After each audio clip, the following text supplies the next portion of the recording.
Hey guys, do you want to play this game without any errors, just like I am? Let's start by figuring out how to fix the issue of the game not installing or launching.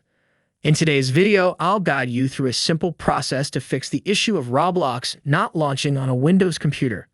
Firstly, open the Run dialog box and type app data. This will direct you to the app data folder. Once here, navigate to the local folder and locate the Roblox folder.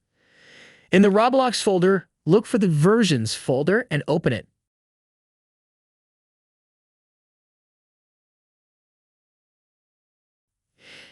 Inside, you'll find a file which, when launched, should resolve your issue. After waiting for a few minutes, your game should be ready to play.